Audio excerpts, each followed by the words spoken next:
Storm Elsa as it churns across North Florida and heads for the southeastern Atlantic coast. The storm made landfall around noon. Elsa is now weakening, but not before dumping heavy rain and leaving thousands of families in the dark along the North Florida Gulf Coast. Local 10 News reporter Roy Ramos was right there near the Panhandle when Elsa made landfall. Roy reports from Cedar Key, where the cleanup has just begun. Well, Tropical Storm Elsa has already moved on, and that's a good thing because she has also taken with her the wind, the rain, and the flooding. You may remember this entire area was flooded, but that water has now subsided. Cleanup efforts are now underway. In fact, you can see all the debris move to the side of the roadway right here as power is now also in the process of being restored. Overnight and well into the morning hours, Tropical Storm Elsa made its way north up the Gulf Coast of Florida. With it, strong winds with gusts of 50 to 60 miles an hour as the outer bands were felt in Cedar Key. I couldn't open up my sliding glass door because of the pressure of the wind. The city under a hurricane warning and a state of emergency, along with more than 30 Florida counties that braced for severe weather. With each morning hour that passed, conditions continued to deteriorate. Winds beginning to rip off a portion of the roof of the beachfront motel where we were staying.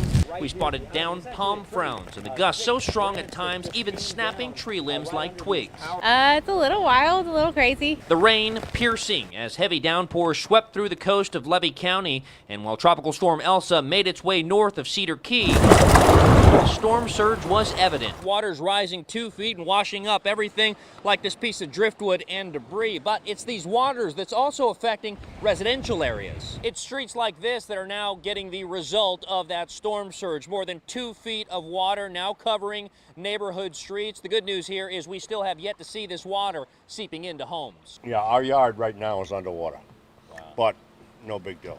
As Elsa now moves across the state, cleanup and repairs to downed power lines are already underway. The damage minimal for a storm that lost much of its strength before making landfall in the Sunshine State.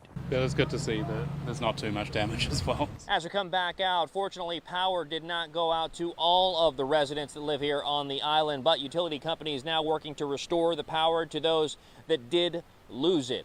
For now, here in Cedar Key, Roy Ramos, Local 10 News. And as Elsa tracks north, the storm is expected to bring plenty of rain. So let's go to Luke Doris with where it's headed. Luke. It's going to move through the Carolinas as we work through tonight and tomorrow. Right now it's centered just past the Florida border. It's in southern Georgia, about 65 miles northeast of Tallahassee. Winds now down to 45 miles per hour, moving north at 14. I say the center is northeast of Tallahassee, but the bad weather still right side loaded. That's a tornado warning for southeast Georgia. Bad bands still on the lopsided right side. Here's the track. As we go through tomorrow, it moves through the Carolinas and into Virginia, expected to weaken, of course, as it's over land down to a tropical depression. But then it gets up into New England, taps back into the Atlantic Ocean, and may once again become a tropical storm. We'll be watching for that. It's early in the season, but we have been off to a blitz already with 3 U.S. landfalls. That's the average for a year, by the way, and this is ahead of 2020's record pace. We've already had 3 landfalls.